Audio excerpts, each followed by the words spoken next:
Hola a todos y a todas, bienvenidos al tercer curso de actualización en infectología crítica del DAIPIC del Hospital Francisco Javier Muñiz. Mi nombre es Milagro Sánchez Cunto, soy médica infectóloga de planta del hospital y hoy vamos a hablar sobre tratamiento antirretroviral en unidades de cuidados intensivos. La pandemia por la infección por el virus de la inmunodeficiencia humana sigue siendo un desafío fundamental para la salud pública a más de 20 años después de la introducción de las terapias antirretrovirales combinadas y con más de 38 millones de adultos y niños viviendo con VIH alrededor del mundo. En nuestro país se estima que viven con VIH 140.000 personas, de las cuales aproximadamente un 17% desconoce su estado serológico y el 30% lo hace en forma tardía, es decir, contando ya con menos de 200 células CD4 o en etapa clínica avanzada. Estas situaciones se asocian a mayor morbimortalidad y mayores costos. Sumado a esto, los pacientes con infección por VIH tienen un elevado riesgo de enfermedad crítica. Esto puede deberse a la aparición de infecciones oportunistas graves en aquellos con inmunosupresión avanzada.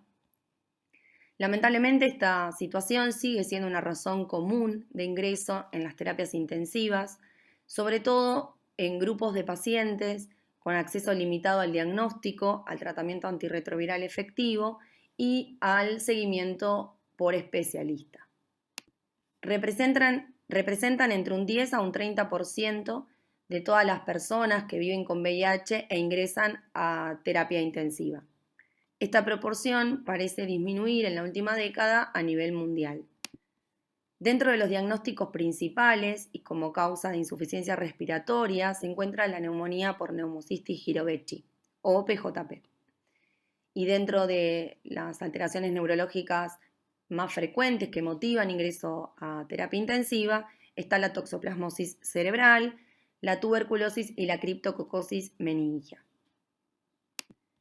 Cabe destacar que estos pacientes se presentan con un estado de inmunodepresión severa o avanzado y en contexto de un estado nutricional deficiente no es infrecuente y hay que considerar la coexistencia de oportunismos en este grupo de pacientes. Otro escenario posible son aquellos pacientes que se encuentran en tratamiento antirretroviral efectivo y que logran el control o la supresión virológica sostenida.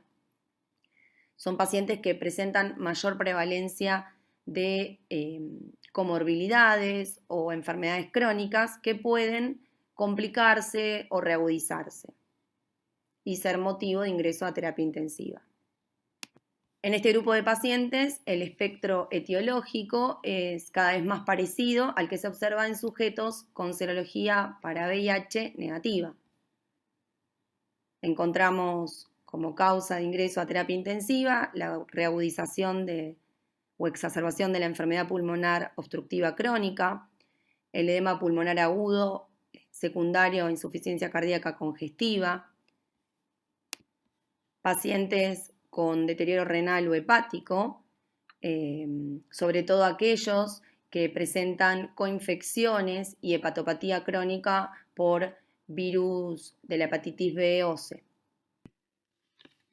Les comparto estos dos trabajos presentados uno en el Congreso SADI 2019, el otro en el Congreso SATI 2014, que nos permiten caracterizar un poco nuestra población de pacientes VIH en terapias intensivas de la provincia. Son pacientes con un severo inmunocompromiso, por lo que observamos. Más del 50% en ambos trabajos no se encontraba bajo tratamiento antirretroviral al momento de ingresar a la terapia intensiva.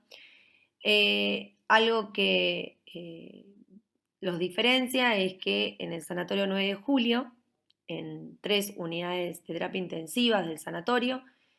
La mayoría ingresó por cuadros respiratorios y en el Hospital Guay la mayoría ingresó por síndromes neurológicos, alcanzando un 33%. La mortalidad fue similar, fue más del 50% en ambos trabajos. Les comparto esta hoja de ruta. Vamos a tratar de seguir estas preguntas, estos interrogantes y tratar de contestarlos durante la charla. Cuando iniciamos tratamiento antirretroviral en la unidad de cuidados intensivos, cuándo debemos continuarlo y cómo manejarnos ante estos fármacos. Sabemos que el tratamiento antirretroviral ha cambiado el curso natural de la infección por VIH. Provoca una mejoría en la calidad y en el tiempo de sobrevida de los pacientes, induce una supresión de la replicación viral completa y sostenida, permite la recuperación de la función inmune, limita el reservorio viral, evita la progresión clínica y además constituye actualmente la mejor estrategia de prevención de la transmisión. El inicio temprano del tratamiento promueve disminución de la morbimortalidad y tiene un impacto bien claro sobre el pronóstico, por lo que se recomienda ofrecer tratamiento antirretroviral a todas las personas con VIH independientemente de su recuento de células CD4. Así como también se recomienda el inicio del tratamiento en el menor tiempo posible desde el momento del diagnóstico. Estas recomendaciones de comenzar tratamiento en todos los pacientes proviene de varios estudios grandes de cohortes retrospectivos en los que las tasas de eventos relacionados con SIDA y muerte fueron más altas cuando el tratamiento se retrasó en pacientes con recuentos basales de células CD4 debajo de 500 células. Mientras que aquellos que aplazaban la terapia tenían un mayor riesgo de progresión a SIDA y mortalidad por todas las causas. Y acá vemos que incluso con toda la evidencia a favor de iniciar el tratamiento antirretroviral, lo antes posible, después de un diagnóstico de VIH, los datos sobre el uso de este tratamiento en la población críticamente enferma son muy limitados, ya que los pacientes en la unidad de cuidados intensivos a menudo suelen ser excluidos de estos estudios que hablamos. En la última actualización del Consenso Argentino de Terapia Antirretroviral, realizado por la Comisión de VIH e ITS de SADI, y en otras guías internacionales, se recomienda para inicio de tratamiento incluir un inhibidor de la integrasa de alta barrera genética, como el dolutegravir o el bictegravir, y 2 inhibidores nucleosídicos de la transcriptasa inversa, como pueden ser el tenofovir y la emtricitabina o el tenofovir y la lamivudina. También tenemos la opción del tenofovir a la fenamida y del abacavir. Con el abacavir tenemos que tener en cuenta que es necesario contar con el resultado de la prueba de HLA B5701 negativo antes de iniciar,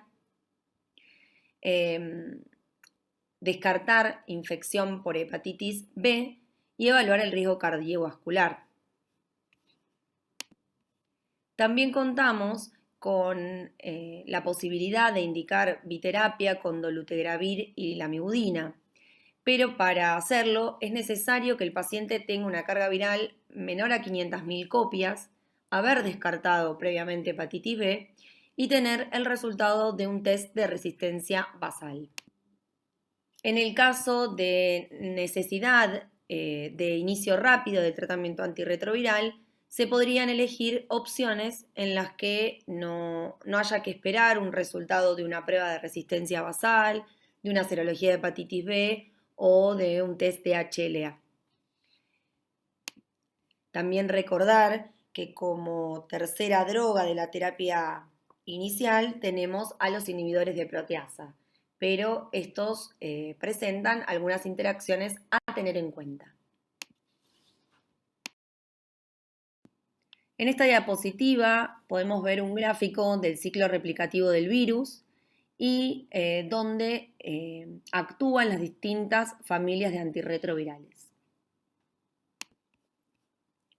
No hay duda que el tratamiento antirretroviral hoy en día es para todos aquellos pacientes con diagnóstico de VIH que se encuentran realizando un seguimiento ambulatorio. Se debe iniciar lo más precozmente posible e independiente del número de linfocitos TCD4. Hay varias familias de antirretrovirales, son drogas más nobles, más potentes y presentan menos interacciones y toxicidades que los antirretrovirales más antiguos. Pero, ¿se puede homologar la indicación en pacientes críticos? A pesar de toda la evidencia a favor de empezar tratamiento antirretroviral tan pronto como sea posible después de un diagnóstico de infección por VIH, la información en relación a pacientes críticamente enfermos es muy limitada, dado que estos pacientes suelen ser excluidos de los estudios. La investigación que se centra en este grupo de pacientes específicamente se limita a unos pocos estudios de cohortes retrospectivos.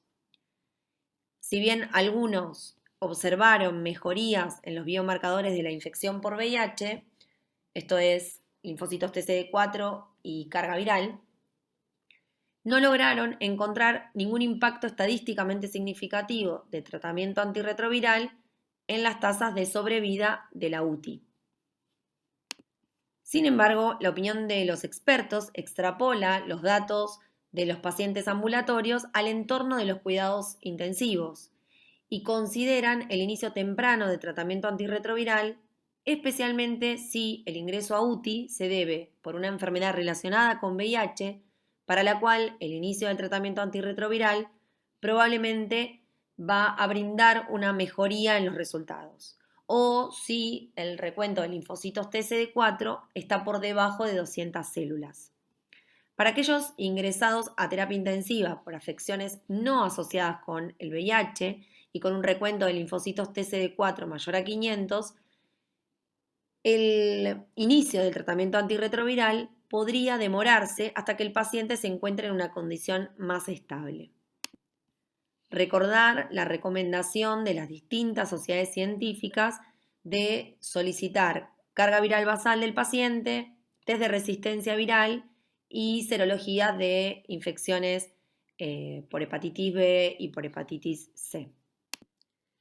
En el caso de una infección oportunista en curso, se recomienda iniciar el tratamiento antirretroviral lo antes posible, con un grado de recomendación A1,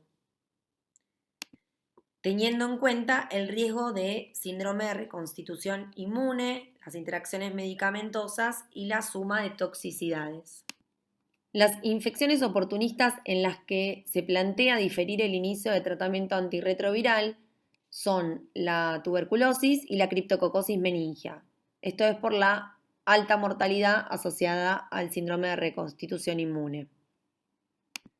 Mientras que en la meningitis tuberculosa se puede considerar posponer el tratamiento antirretroviral hasta luego de las 8 semanas correspondientes a la primera fase de tratamiento de la tuberculosis, en la criptococosis meningia el inicio del tratamiento antirretroviral depende de la gravedad de la meningitis y de la respuesta al tratamiento antifúngico. Pero recomiendan que debe diferirse el tratamiento antirretroviral entre 3 y 5 semanas.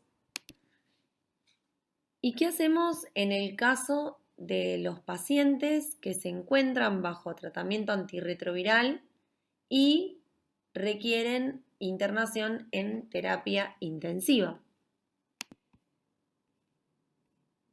En esta situación también contamos con poca evidencia. Aquellos pacientes tratados antes del ingreso a UTI, el tratamiento antirretroviral debe continuarse en la unidad de terapia intensiva siempre que sea posible. Los factores que pueden complicar la continuación del tratamiento en pacientes críticamente enfermos incluyen las reacciones adversas a medicamentos, las interacciones farmacológicas, alteración de la absorción enteral, la necesidad de administrar medicamentos a través de una sonda nasogástrica, el uso de inhibidores de bomba de protones, antagonistas H2 y otros antiácidos, el uso de productos de nutrición enteral que contienen hierro, calcio, magnesio, aluminio, que pueden interferir en la absorción de los inhibidores de la integrasa. Y otro factor importante es el ajuste de dosis por insuficiencia renal y o hepática. El Departamento de Salud de Estados Unidos sugiere que en aquellos pacientes con toxicidades que pongan en riesgo la vida del paciente o aquellos que no puedan tomar medicación bioral, puede interrumpirse el tratamiento antirretroviral por corto tiempo. Esto es, menos de 2 semanas, teniendo en cuenta la suspensión de manera adecuada, es decir, basada en las distintas vidas medias de las distintas drogas que componen el régimen antirretroviral que el paciente tenía.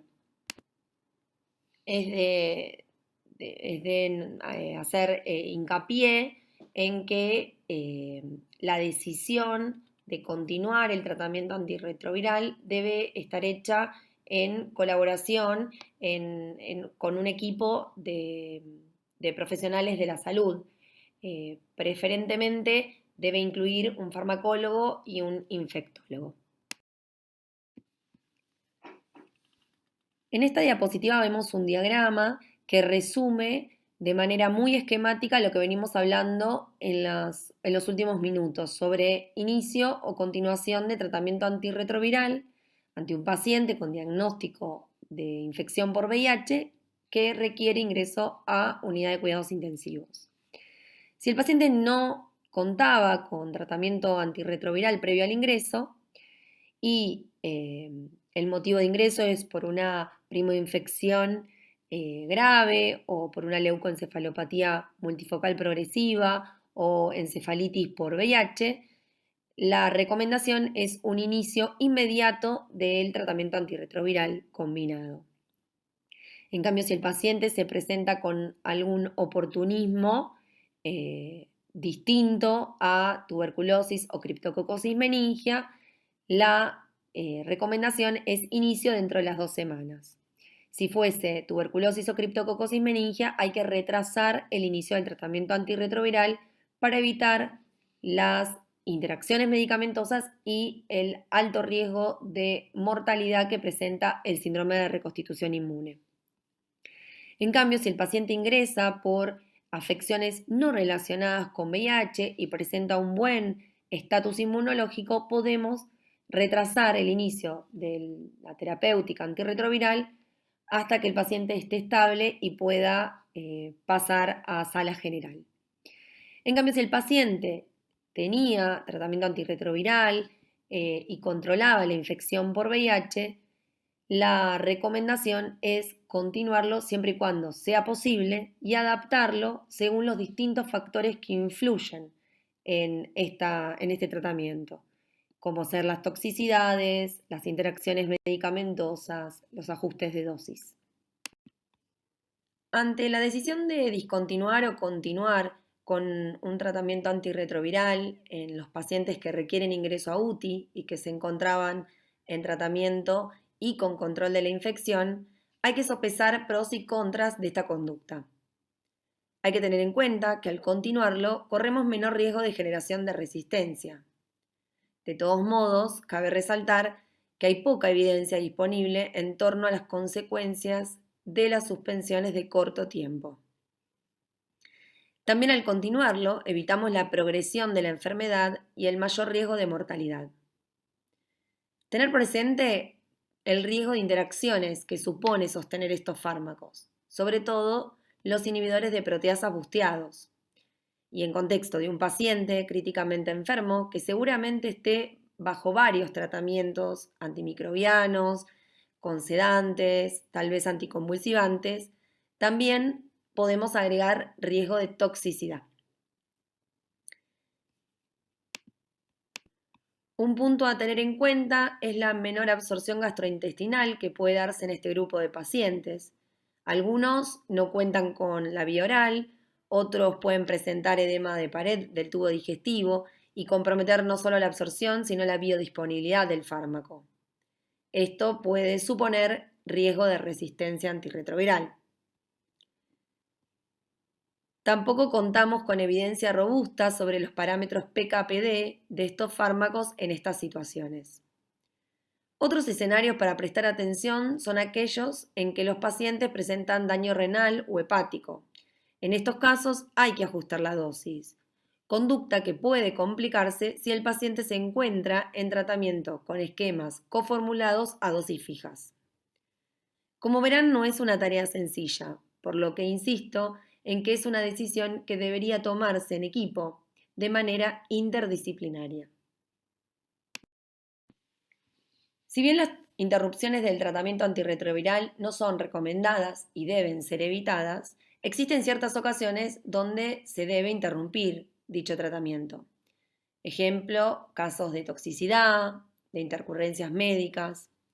Si la interrupción se va a dar por un periodo corto de tiempo, 1 o 2 días, a causa de un procedimiento quirúrgico, por ejemplo, se puede hacer suspendiendo todos los fármacos del régimen al mismo tiempo. En caso de planificar una interrupción del tratamiento más prolongada, más de 2 semanas, se debe tener en cuenta ciertos parámetros farmacológicos de los antirretrovirales, entre lo que destaca la vida media de estos fármacos. Si uno suspende simultáneamente antirretrovirales que presentan distintas vidas medias, existe el riesgo potencial de mono o biterapia funcional por parte del antirretroviral de mayor vida media. Y esto puede traer aparejado riesgo de aparición de mutaciones de resistencia. Esto se ve principalmente en fármacos de baja barrera genética. De todas maneras, hago hincapié en que ante la aparición de toxicidad grave o potencialmente mortal, todas las drogas del tratamiento antirretroviral se deben suspender de forma simultánea, independientemente de la vida media de cada una. Si se decide continuar o iniciar el tratamiento antirretroviral en la unidad de cuidados intensivos, se le presenta al médico un desafío, dado que esta prescripción puede complicarse por alteraciones sobre la absorción y el metabolismo de estos fármacos, las interacciones farmacológicas que se pueden presentar, sobre todo en los pacientes críticamente enfermos que tienen varios tratamientos y medicaciones concomitantes, y a las numerosas toxicidades farmacológicas que pueden aparecer. Existen múltiples antirretrovirales que tienen interacciones con fármacos comúnmente utilizados en las terapias intensivas, como sedantes, antimicrobianos, antiácidos, anticoagulantes, antiarrítmicos, anticonvulsivantes y corticoides. La toxicidad relacionada con el tratamiento antirretroviral representa aproximadamente el 5% de los ingresos en la unidad de cuidados intensivos de esta población. Se asocian notablemente a los antirretrovirales antiguos, por ejemplo, la acidosis láctica con el acetate o la didanosina, la pancreatitis con la didanosina también. Los nuevos fármacos también pueden causar complicaciones críticas, como por ejemplo la rabdomiólisis por raltegravir. Con respecto al ajuste de dosis, excepto abacavir, todos los inhibidores nucleosídicos de la transcriptasa inversa requieren ajuste de dosis en contexto de lesión renal aguda o de enfermedad renal crónica. En estos pacientes se deben evitar los esquemas antirretrovirales coformulados a dosis fija por la imposibilidad de poder ajustar la dosis del fármaco como se requiera. En el caso de insuficiencia hepática, se suele utilizar el puntaje de Child-Pugh para la valoración del estado funcional hepático y en la clase A de este puntaje habitualmente no requiere modificaciones de dosis. Dado que la mayoría de las drogas antirretrovirales son metabolizadas por el citocromo P450, pudiendo inhibirlo o inducirlo, la presencia de interacciones medicamentosas cuando se está bajo tratamiento antirretroviral y con el uso de medicación concomitante es un hecho frecuente en la práctica. Diversos estudios en diferentes países reportan una prevalencia de interacciones medicamentosas clínicamente significativas que oscila entre un 23 y un 64%. Los inhibidores no nucleosídicos de la transcriptasa inversa, los inhibidores de proteasas y el elbitregravir busteado con cobicistat son los más frecuentemente asociados con estas interacciones. En Argentina se reportó una prevalencia del 49% en pacientes adultos con infección por el VIH. Les dejo dos links de páginas donde pueden encontrar información detallada de las interacciones de estos fármacos. No olvidemos que existen interacciones que presentan elevado riesgo de morbimortalidad. Es el caso del uso de ergotamina con inhibidores de proteasa, efavirenz, y el elbitregravir con cobicistat. Esta situación viene dada por la inhibición del metabolismo de la ergotamina por parte de estos fármacos antirretrovirales y puede producirse un ergotismo agudo, que es un cuadro caracterizado por vasoconstricción severa y que como consecuencia puede acarrear isquemia de miembros inferiores, isquemia cardíaca y o cerebral en menor frecuencia. Este cuadro puede ocurrir con tan solo una dosis de ergotamina, por lo que es una asociación que está contraindicada. En este cuadro enumeramos las principales interacciones que están contraindicadas por el riesgo elevado de morbimortalidad.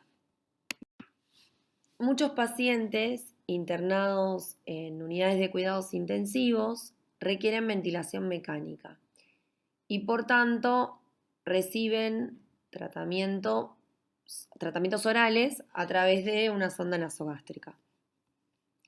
Algunos puede estar contraindicada la vía oral y no pueden recibir tratamientos por esta vía debido a cirugía o a trastornos gastrointestinales. Sumado a esto, la absorción de drogas administradas por vía enteral puede verse alterada por varios factores que están relacionados con el paciente críticamente enfermo. Y por lo tanto, se plantean desafíos adicionales para el uso de esta vía de administración. Sin embargo, la mayoría de las drogas antirretrovirales solo están disponibles como cápsulas orales. Esto crea una barrera para la administración de estos fármacos y la necesidad de encontrar formulaciones alternativas o modificar la forma original para que pueda administrarse a estos pacientes sin comprometer la eficacia o la seguridad del tratamiento. Actualmente hay disponibles algunos productos de tratamiento antirretroviral parenterales, como el ácido budina, que se usa principalmente para prevenir la transmisión vertical del VIH durante el trabajo de parto y el parto, y enfuvirtida e ibalizumab. Algunos fármacos antirretrovirales pueden ser aplastados para poder ser administrados. Algunos análogos nucleosídicos y no nucleosídicos también. Algunos, como ya adelantamos, pueden ser indicados de manera intravenosa, como el ácido budina, que es un fármaco que actualmente no se utiliza para tratamiento de infección por VIH y algunos se pueden aplicar de manera subcutánea como el Enfuvirtide. La realidad es que tampoco es tan fácil de conseguir algunas de estas disposiciones. Para ir cerrando esta charla y a modo de conclusiones, quería resaltar o recordar que si bien hay mucha evidencia de que el inicio de tratamiento antirretroviral en pacientes con infección por VIH es menester realizarlo lo antes posible, también es importante recordar que no es una urgencia y que alentarlos a tomar esta decisión, tanto de iniciar como de continuar tratamientos antirretrovirales en unidades de cuidados intensivos, sobre todo, por paciente y si bien creo que a esta altura ya está más que claro, no está de más recordar que la infección por VIH no debe considerarse como una razón independiente para negar el ingreso a unidades de cuidados intensivos, aún en etapas avanzadas.